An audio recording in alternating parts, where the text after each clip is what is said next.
오늘 우리 이 밤에도 하나님께서 우리의 눈을 열어주셔서 볼 수 있는 하나님의 말씀에 놀라운 것들을 꼭 볼 수 있게 되기를 바랍니다. 우리 하나님 말씀을 함께 읽고 말씀을 묵상하도록 하죠. 데살로니가 전서 5장 12절 13절 두 절만 우리 한번 읽어보도록 하죠. 5주 동안 데살로니가 전서 5장 마지막 부분을 여러분과 함께 묵상을 하게 될 텐데, 이 말씀 오늘 첫 번째 열어가는 말씀 한번 잘 들어보시고 또 우리가 묵상할 수 있게 되기를 바랍니다. 저와 함께 12절 13절 함께 읽도록 하겠습니다. 시작.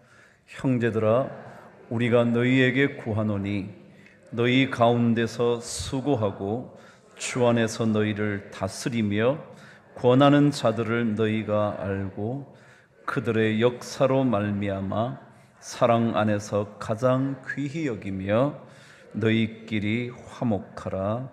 아멘. 한 번 더 읽어보실래요? 다시 한번 말씀을 읽어보시고요.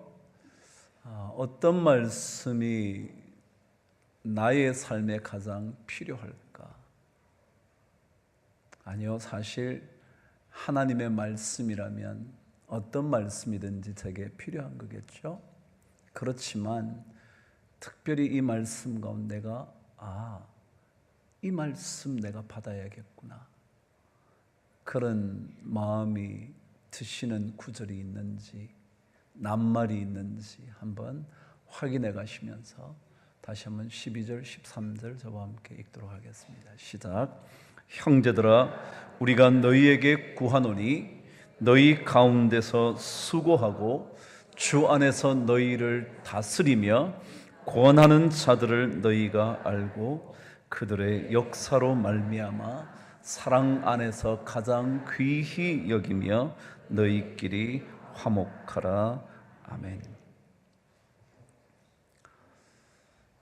호모의 대서사시라 그러면 일리아드와 오디세이아 그렇게 말합니다. 읽어보기 쉽지는 않았지만 이 얘기를 많이 들었겠죠. 일리아드는 그리스라는 나라와 트로이라는 나라가 전투를 벌였을 때의 이야기를 다루죠. 특별히 그 전쟁의 마지막 1년의 전쟁터 상황을 잘 그려놓은 정말 대서사시라 그러죠. 근데 그 후편이라고 말할 수 있는 오디세이아는 그리스와 트로이의 전투에서 그 유명한 트로이의 목마라는 독특한 전술을 사용해서 그 목마 속에 그리스 군들을 가득 담아두었다가 선물이 내려지고 그리고 밤에 모두 다 잔치를 벌일 때 하나 둘씩 목마 속에서 빠져나와 트로이를 마침내 무찔렀던, 그래서 그리스라는 나라가 승리를 하게 된 거기에 최고의 장수였던 오디세우스의 마지막 이야기입니다. 그가 전투를 승리하고 자신의 고향 땅 이타카로 되돌아오는 여정에 관하여 적어놓은 글이 오디세이아라는 글입니다. 근데 이 오디세이아 그 대사사시를 마치 한 편의 시로 간략하게 그려놓은 듯한 그리스의 한 시인이 있었다 합니다.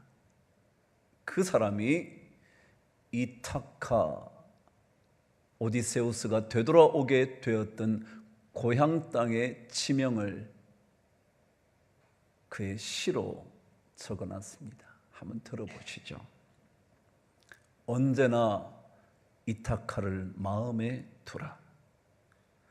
그곳에 도착하는 것이 너의 최종 목표이니 그러나 결코 서두르지 말라. 여행은 여러 해 계속되는 것이 좋다. 그리하여 늙어서 그 섬에 도착하는 것이 더 나으니 너는 길에서 얻은 모든 것들로 인해 이미 풍요로워져 이타카가 너를 풍요롭게 할 것이라 기대하지 않으리. 그럼 시를 들어보시면요, 이런 내용입니다. 전쟁에서 승리했으니까 고향으로 되돌아오는 것이 이제 목표가 됐겠죠. 그러나 그 옛적에 항해술이 그리 발달하지 않은 그 당시 고향 땅으로 무사히 되돌아온다는 자체가 힘겨운 일이었겠죠. 그래서 마지막 되돌아올 고향 땅 이타카가 그의 최종의 목표인데 하루빨리 되돌아가 고향 땅을 밟으며 가족들과 기쁨을 나눌 수 있어야 할 텐데 그 시인은 그렇게 말하죠. 그 여행은 길면 길수록 좋을 거라고. 절대로 서두르지 말라고. 이유가 있대요.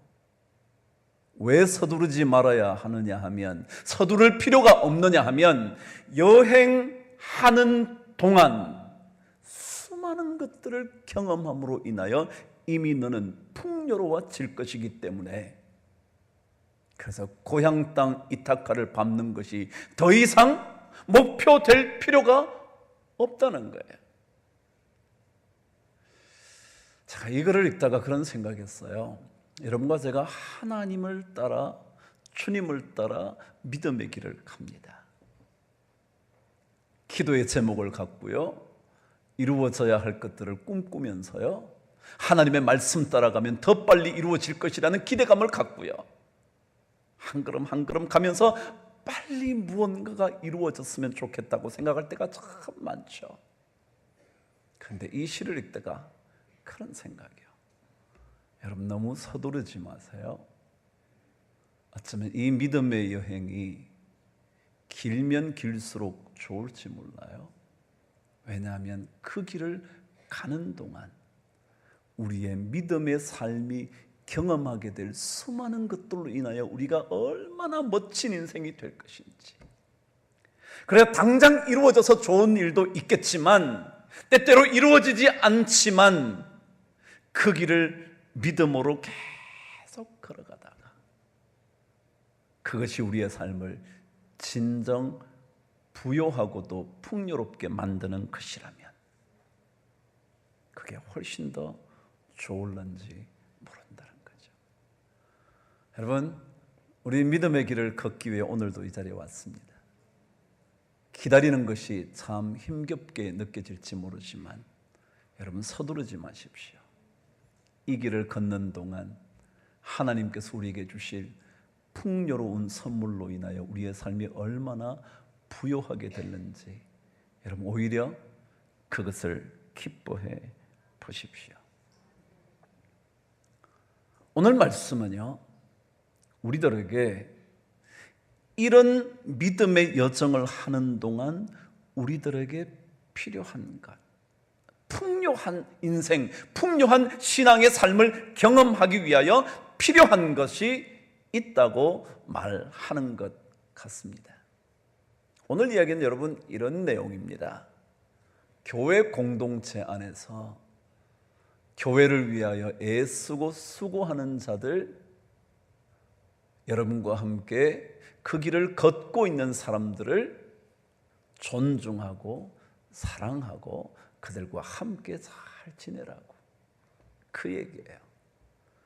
마치 목회자인 우리 부교역자인 그분들, 장로님인 그분들, 권사님이신, 집사님이신 그분들을 잘 귀하게 여겨라, 뭐 그런 얘기 같아요.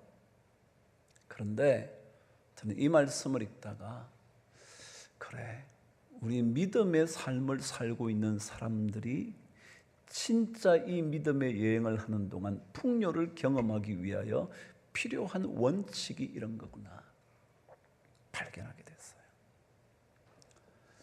오늘 12절 13절에는 중요한 단어가 3개가 등장을 합니다. 그러니까 이 단어로, 이 동사 3가지로 이 12절 13절이 구성되어 있습니다. 물론 가장 중요한 단어는 2가지로 되어 있지만 3가지 동사가 실제적으로 그곳에 쓰여져 있습니다. 여러분과 그것을 묵상하면서 한번 확인해 보도록 하죠. 13절 마지막 절을 저와 함께 읽어보시죠. 시작. 그들의 역사로 말미암아 사랑 안에서 가장 귀히 여기며 너희끼리 화목하라. 제일 먼저 제가 여러분과 묵상하게 될 동사 하나가 너희끼리 화목해라 그런 거예요. 여러분들을 위하여, 교회를 위하여 수고하는 사람들이 참 많은데 주양기 찬양대도 그 중에 하나일 테고요, 오늘 반주를 해준 우리 반주자도 그럴 테고요, 앞에서 찬양을 인도해 준 그분들도 그럴 테고요, 수많은 분들이 있는데 그분들과 뭐라고요? 화목하래요. 왜요? 화목을 이루지 못하면 그 공동체가 자신의 공동체일 수 없게 돼요. 다시 말하면 떠나버리죠. 교회를 섬기다 보면 그런 일로 참 마음이 아플 때가 많아요. 그 사람이 마음에 안 들어서 이 공동체를 떠나요. 난 저 사람 도저히 볼 수 없대. 그래서 신앙생활까지 흔들리기 시작하는 것을 보면 너무 안타까운 거예요. 우리 그리스도인의 믿음의 길을 잘 걷기 위하여 오늘 성경은 너희끼리 화목해라, 화목해라. 그럼 제가 오늘 제목을 이렇게 잡았어요. 하나이지만 다릅니다. 그랬어요. 자, 여러분과 제가 같은가요?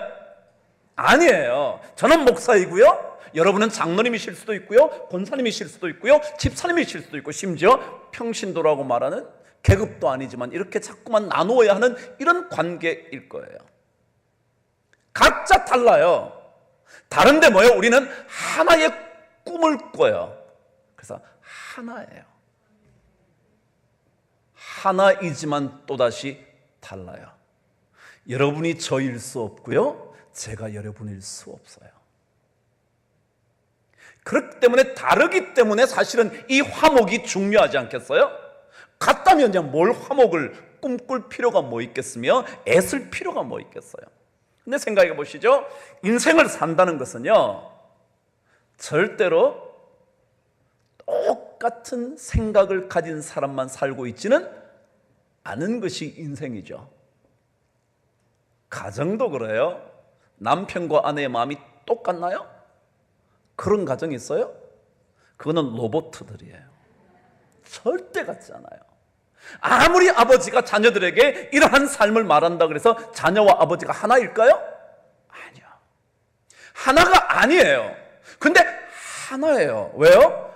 가정이라는 하나의 공동체거든요. 그 공동체에서 우리는 다르게 살아요. 아버지로 살고요, 엄마로 살고요, 자녀로 살고요, 남편으로 살고요, 아내로 살고요. 하나인데 달라요.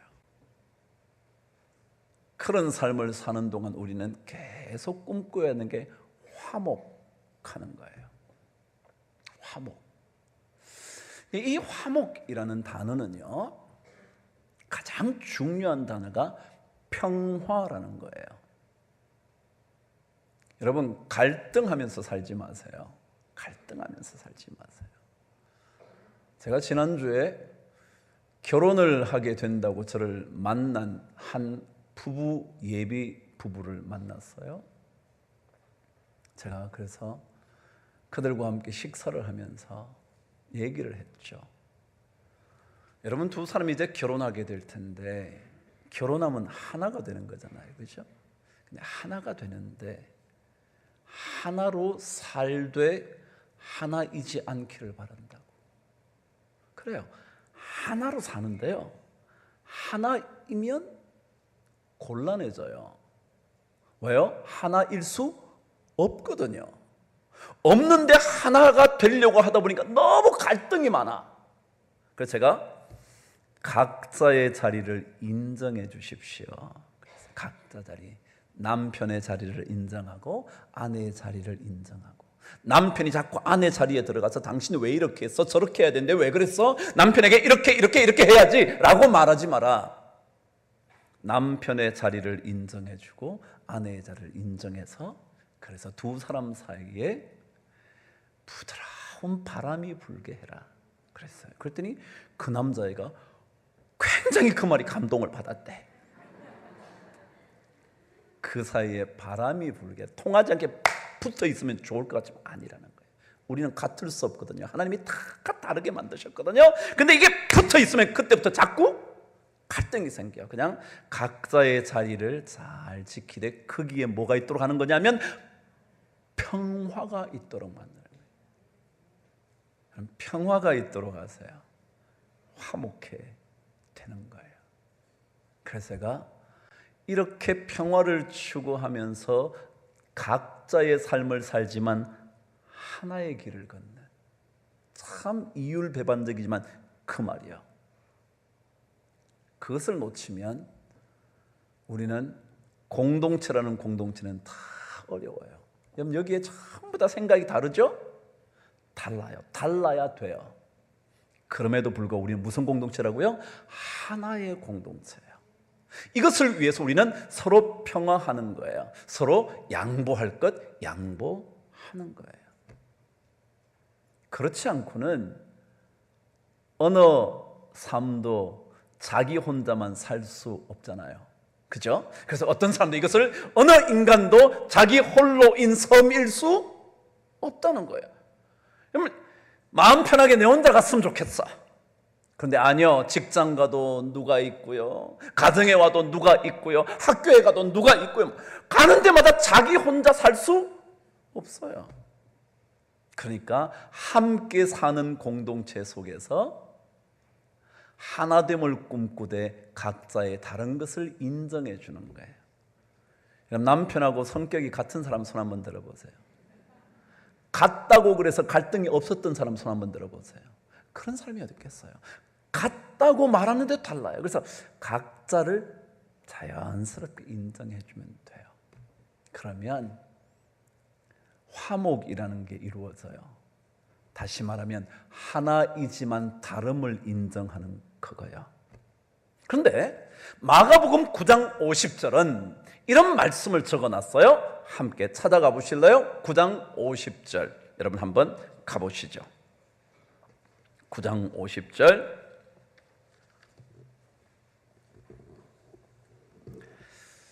찾으셨나요? 9장 50절 마가복음 9장 50절 찾으셨죠? 마가복음은 어디에 있는지 혹시 들어보신 적은 있나요? 마가복음 9장 50절 저와 함께 말씀을 읽어보시겠습니다. 시작. 소금은 좋은 것이로되 만일 소금이 그 맛을 잃으면 무엇으로 이를 짜게 하리요?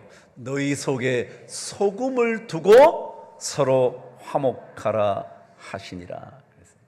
위에 거 다 접어두고요, 마지막 부분을 읽어드릴게요. 너희 속에 뭘 두고요? 소금을 두고 서로 화목하라. 그럼 소금은요 언제 맛을 내나요? 언제 맛을 내죠? 소금은요? 소금은 음식 속에 들어가 녹으면 맛을 내요. 그죠? 안 녹으면 맛을 안 내죠. 녹을 때 맛이 나요. 여러분, 화목은 언제 이루어지느냐면요, 공동체 안에서 사이가 조금 뭐하면? 녹으면. 다시 말해 녹아서 뭐가 돼요? 소금이 없어지는 것 같아요. 없어진 것 같은데 아니요, 맛이 나요. 이런 알갱이가 없어졌는데 짠맛이 나요. 없어졌는데 맛이 나요. 그거예요. 화목해야 된다는 건 뭐냐면요, 내가 조금 없어져서 뭐요? 맛이 나도록 하는 거예요. 내가 내 소금으로 남아 있어서 맛을 내는 게 아니고요, 낼 수도 없고요, 오히려 내가 조금 없어지는 거예요. 없어져서 맛을 내면 되는 거예요. 그래서 남을 너무 뭐라 그러지 그냥 그대로 놔두세요. 남은 그냥 놔두세요. 자꾸 남에게 뭐라 그러지 마세요.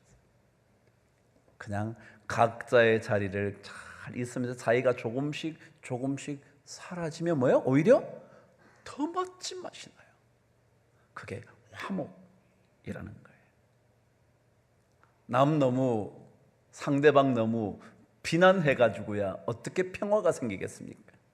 남을 상대방을 공격함으로써 비평함으로 비난함으로 어떻게 평화가 있겠냐고요. 그거 가지고는 화목이 이루어질 수 없죠. 옛날 얘기 하나 들려드릴까요? 힌두교 승려와 유대인 랍비와 그리고 비평가 세 사람이 우연찮게 어느 날 어느 여관에 묵게 됐대요.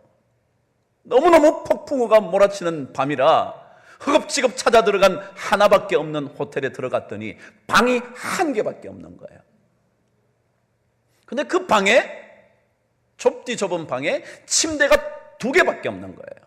그러니까 아무리 들어가서 자려고 해도 몇 명밖에 못 잔다고요? 2명밖에 못 잔대요. 그래서 한 사람은 할 수 없이 헛간에서 자야 된다는 거예요. 그랬더니 힌두교 성녀가 딱 얘기했대. 저는 고행을 하는 고행승이라 제가 헛간에서 자죠. 힌두교 승려가 그랬다. 그래서 드디어 그 사람이 헛간으로 가서 잠을 자기 시작했고 유대인 랍비와 비평가가 방 안에 들어가서 침대에서 잠을 자기 시작했대요. 조금 있으니 막 문을 두드리는 게 열어보니까 그 승려가 온 거예요. 뭐라 그러냐면 어떻게 하면 좋으냐고. 우리 힌두교에서는 소를 숭배하는데 소가 그 곁에 있는데 내가 도저히 함부로 있을 수가 없어서 거기서 잘 수가 없다고. 그랬더니 유대인 랍비가 그렇다면 제가 가서 자도록 하죠. 그래서 그 사람이 자러 갔다는 거예요. 그래서 드디어 잠을 조금 자려고 하는데 또다시 문 열어보면 랍비가 그런가. 우리 종교에서는 돼지를 불결한 동물로 하는데 이 돼지가 있어 내가 도저히 같이 있을 수 내 거룩함을 망치기 때문에 안 된다고. 근데 할 수 없이 비평하. 그럼 제가 할 수 없이 자도록 하죠. 헛간에 갔다는 거예요. 조금이니까 막 더 큰 소리로 막 이런 거예요. 나가보니까 소하고 돼지가 있더래. 아직까지 무슨 말인지 모르네. 소돼지가 비평가의 비평을 못 견뎌서 잠을 못 자고 걔들이 온 거야. 걔들이. 아이 참 이제 설명해서 알았어요. 소돼지가 비평가의 비평을 못 견디고 잠을 못 이루어서 자기들이 왔대. 여러분 너무 비평하지 말자고요. 그냥 그런 사람도 뭐요? 있겠구나. 성경 그죠? 너희끼리 화목해라. 너희끼리. 여러분 마음에 안 드는 사람 진짜 많죠? 그런 사람만 없어지면 교회 될 것 같죠? 나만 아는 사람 없을 거요. 이 사람은 저 사람이 싫고 저 사람은 저 사람이 싫고 저 사람은 이 사람이 싫고 다 싫어. 그래서 성경은 화목이라는 거예요. 화목. 이 화목은 제가 뭐라 그랬어요? 하나이지만 뭐요? 다름을 인정하는. 그게 오늘 핵심이에요. 하나이지만 다른 것을 인정하시라. 우리가 하나의 공동체, 주님을 위한 공동체를 이끌어가면서 뭐요? 다름을 그냥 인정하시는 거예요. 저 사람 나하고 생각이 다르지. 뭐 다르고 그렇게 그러는 거지 뭐. 그래서요.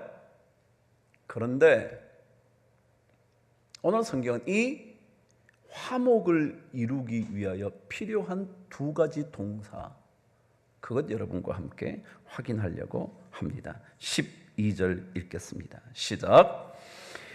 형제들아 우리가 너희에게 구하노니 너희 가운데서 수고하고 주 안에서 너희를 다스리며 권하는 자들을 너희가 알고 그랬어요. 다시 한번 읽어볼게요. 제가 너희에게 구하노니 너희 가운데서 수고하고 주 안에서 너희를 다스리며 권하는 자들을 너희가 뭐요? 알고. 여러분 함께 화목을 이루면서 살려면요 상대방의 수고와 그리고 헌신과 다스림, 여기에 다스린다는 뜻이 뭐냐면 돌본다는 뜻이에요. 누구를 다스린다는 뜻이 아니라 잘 신경 써서 케어한다, 그런 뜻이거든요. 그러니까 수고하고 헌신하고 애쓰는 자들을 뭐 해줘야 된다고요? 알아줘야 돼. 알아줘야 돼. 쉽게 말하면 상대방의 수고의 가치를 인정해 주는 거예요. 여러분 보셔요. 남편이 돈을 벌려고 애쓰는 거 아세요? 모르는 여자들은 살기 힘들어요. 반대로 물어볼게요. 아내가 집안일에 지치고 있다는 것을 아세요? 아니면 당신은 집에서 맹탕맹탕 놀면서 뭐가 피곤하다 그래? 라고 말씀하세요? 아니면 정말 수고의 가치를 인정하세요? 남자가 얼마나 이 사회 속에서 가정을 책임지기 위하여 몸부림치고 있는지 그 가치를 아시냐고요. 그럼 또 이런 사람이 있어요. 우리 남편이 일 안 하는데요? 여러분, 일 안 하는 거 쉬운 줄 아세요? 여러분, 일 못하면 미치려고 그럽니다. 여러분 은퇴하신 분들이요, 뭐라도 할 수 있으면 좋겠다 그러잖아요. 종일 집에 있는다는 게 이건 미칠 일이에요. 미칠 일이야. 그래서 할 수 없이 일하는 척하고 나와서 뭐예요? 전철 타고 저기 온양까지 갔다가 춘천까지 갔다가 그러는 거예요. 여러분, 이게 쉬운 게 아니에요. 여러분, 일 안 한다는 게 어려운 거예요. 여러분, 왜요? 하고 싶지만 못할 수도 있는 거잖아요. 나를 써주지 않아서. 여러분, 그래요. 그게 또 쉬운 일이 아니에요. 여러분, 그래서 이것을 인정해 주는 훈련을 자꾸 해야 돼요. 우리는 그런데 이것을 인정하지 않으려고 하죠. 여러분, 상대방의 수고요, 여러분 그냥 인정하세요. 당신 오늘 힘들었겠다. 이야, 애 기르기가 얼마나 힘든지. 여러분, 주말에 남편 보고 애 잠시 하루만 맡아보라고 그랬어요. 어떻게 하나? 그게 얼마나 힘든지 남자가 알아야 되는 거거든요. 근데 우린 몰라요. 그냥 여자야 당연히 애 키우는 거지 뭐. 아니요, 그렇지 않아요. 아내도 아이들 때문에 지칠 수 있어요. 아니, 지칠 수 있어요가 아니라 지쳐요. 그런 거거든요. 그래서 그 수고를 인정하는 훈련이요. 근데 우리는 상대방의 수고를 인정 안 해요. 여러분이 진짜 이렇게 애써서 성가대를, 찬양대를 자기 헌신으로 하는 건 우리가 인정해 줘야 돼요. 마찬가지로 여러분이 교회 일을 위해서 무슨 모임에 이거 다 서로 인정해 줘야 돼요. 장로님들이 애쓰시고 고생하는 거 다 인정해 주셔야 돼요. 수고의 가치를 우리가 받아들일 줄 알아요. 그렇지, 정말 장로님 고마워요. 수고해 주셔서 감사해요. 관사님 진짜 애써주셔서 감사해요. 여성교회, 남성교회 다 이거요.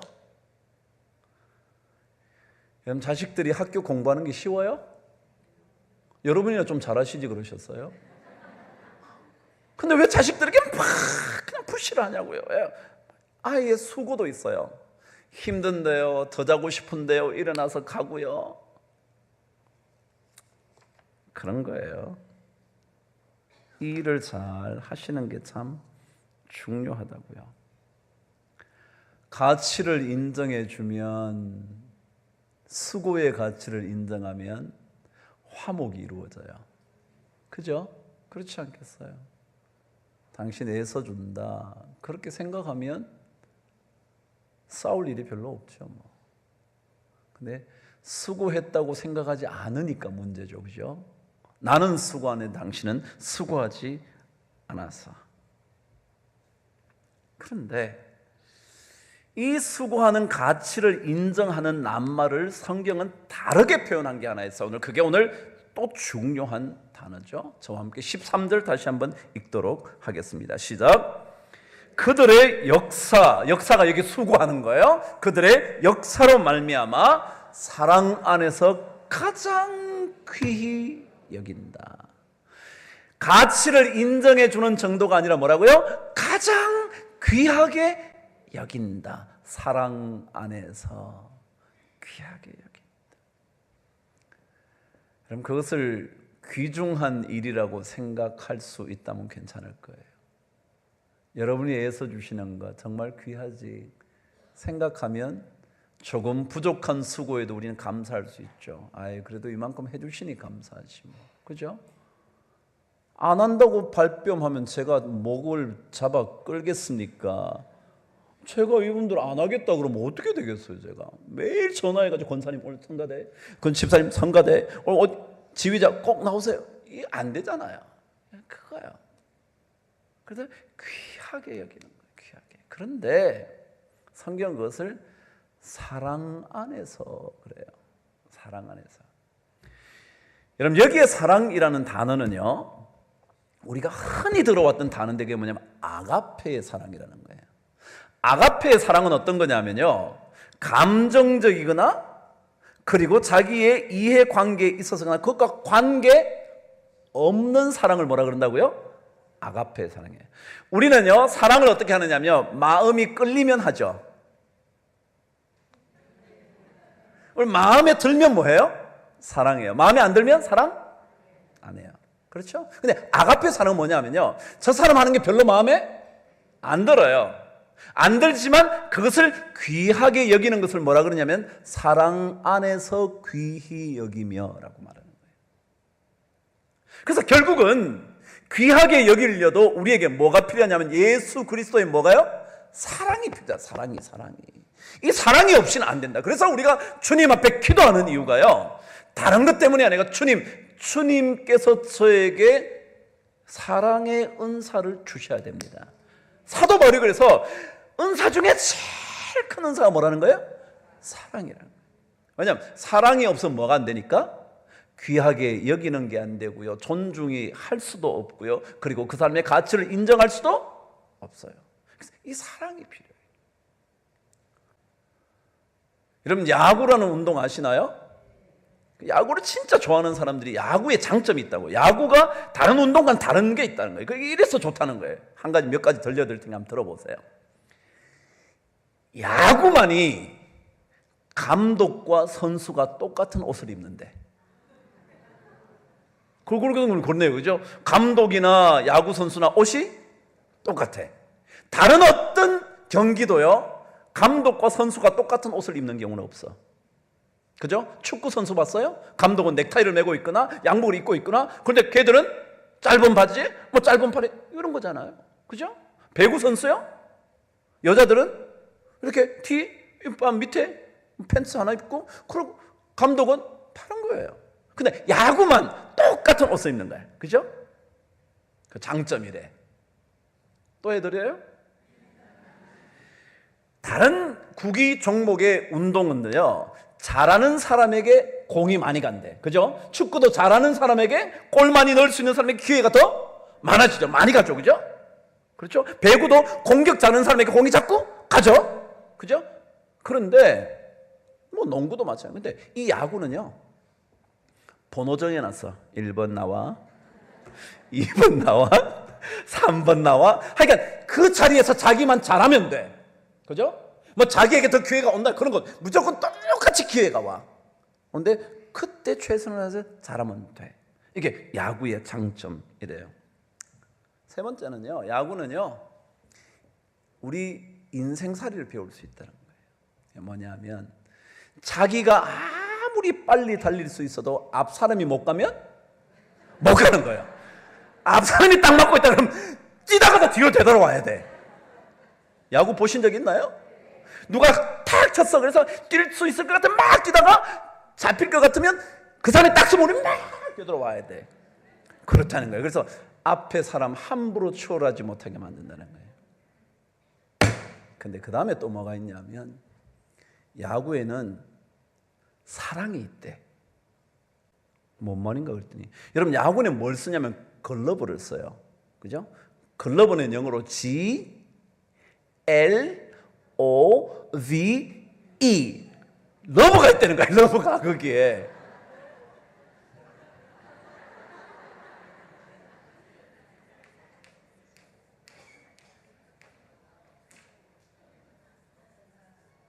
제가 그랬어요. 씨만 빠지면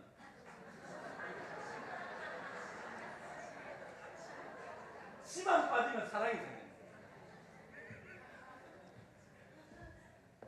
치만 빠지면, 영어로 쥐만 빠지면 돼. 치만 빠지면 사랑이 생긴다. 야구 좋아하니까 이 얘기를 하나 하죠. 어떤 두 노인이 젊을 때부터 야구를 너무너무 좋아했다. 김노인과 박노인이 좋아했는데 드디어 죽을 때가 돼가는데 둘이 얘기하는 거예요. 야, 천국에 가도 야구가 있을까? 그래가지고 드디어 두 사람이 약속을 했대. 야, 우리 누가 먼저 죽든지 가거든 꼭 꿈에 나타나서 야구가 있는지 없는지 알려주도록 하자. 그런데 드디어 얼마 지나지 않아서 김노인이 먼저 죽었어. 그래서 이 박노인 너무 슬퍼서 며칠간 슬픔에 잠겨있는데 어느 날 밤에 김노인이 탁 나타났어. 우와! 야, 박노인 기뻐해. 천국에도 야구가 있어. 그래, 너무너무 잘 됐네. 그랬더니 더 기쁜 소식, 다음 주 선발 투수가 자네야.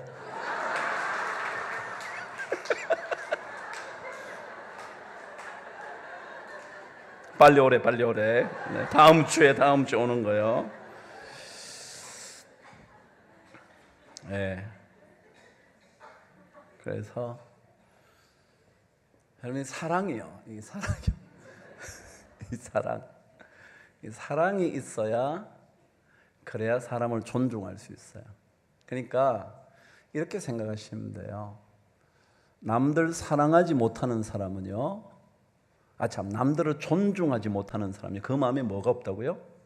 사랑이 없는 사람. 그래서 여러분, 절대 남을 평가는 하지 말고요. 저 사람이 남을 귀하게 여기지 않는다 그러면 그 마음에 뭐가 없다? 사랑이 없구나. 그냥 그렇게 생각만 해서 절대 말하면 안 돼.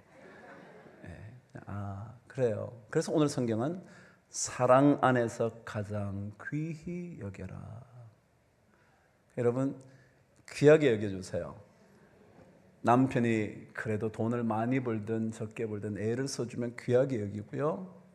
또 가정일을 돌보느라고 수십 년을 그렇게 애쓰는 아내를 귀하게 여기고요. 머리도 따라주지 않는데 학교 다니느라고 고생하는 그 자녀들이요. 그렇잖아요, 여러분. 꼭 머리가 다 좋을 수는 없잖아요. 좋은 아이도 있고, 우리 자식을 길러봐도 잘하는 아이가 있고 못하는 아이가 있는데, 그러니까 그렇게 생각해서 그럼에도 불구하고 그래도 의무 교육이라고 고등학교까지 축구라고 아프리카 갔으면 초등학교도 안 가도 아무 말도 안 하는데. 그렇잖아요, 여러분. 좀 어때요? 여러분, 공부 잘한다고 잘 사는 인생만 아니잖아요. 그런데 그렇게 해주는 아이에게 귀하게 생각하고, 야, 너 참 애 많이 쓴다. 제가 옛날에 했던 얘기 또 한 번 할게요. 그 아이가 공부를 좀 못하는데 시험만 치면 주로 10점, 20점 받네요. 국어 10점, 영어 20점, 과학 10점. 근데 산수를 40점 받은 거예요. 그 아버지가 그랬대. 야, 너 너무 한 과목에 치중하지 말고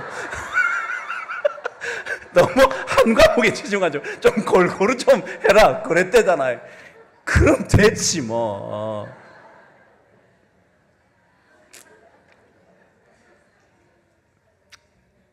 그래요. 그럼 아무튼 우리 인생을 잘 살려면요, 우리 혼자 아니니까 언제나 옆에 누군가가 있으니까 그 사람들과 뭐 하자고요? 화목하게 살자. 화목하게. 너무 남 비판하지 말고, 비판 같은 거 그만하시고, 그냥 가정 안에서도 비판보다 그래도 좋은 얘기가 나요. 근데 어떤 사람은 끝까지 비판을. 나는 이번에 정권 보니까요, 그렇게 남들 비판하는 사람, 자기들은 절대 비판 안 해. 난 그거 보고 너무하다. 그런데 그게 인간이다. 제가 또 이러면 어떤 사람이, 와, 목사님 저 보수구만, 보수 꼴통, 그런 얘기하지만 저는 인간이 그런 거구나. 그래서 저는요, 지난번 정권 너무 사람을 자꾸 공격하지 마라. 지나 개나 또나 개나 그게 그거지 뭐 잘난 게 없잖아요. 그냥 조금 부족해도 서로 협력해서, 다만 그러면 조금 더 시스템을 잘 바꿔서 이런 사람 다음부터 안 되도록 처음에 딱 정하자, 이러면 되지. 막 공격하다가 또 둘이 뒤에 가가지고 협상해가지고 싹 받아주고. 우리 바보들. 그러지 말자. 비판하지 마.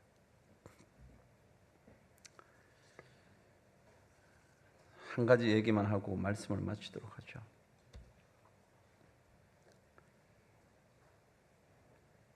옛날에 제가 박광수라는 만화가의 이야기를 간간히 한 적이 있었어요. 그 사람 글에 보면 참 생각할 것이 많은. 근데 이제 이분이 만화를 그리면서 자기 혼자 원칙을 정해둔 게 있었대요.